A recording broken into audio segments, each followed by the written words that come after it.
You got to start somewhere, and I'm starting with the underseat toolbox, which also happens to be the thing that attaches my seat to the rest of the truck. As it arrived, it had one buckle that was attaching everything together. Not very well. I'd sit back in the seat, and it would collapse on me.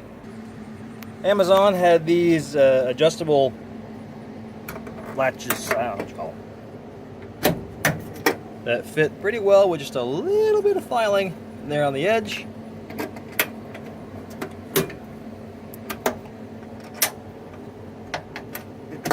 And make for a much more secure seat.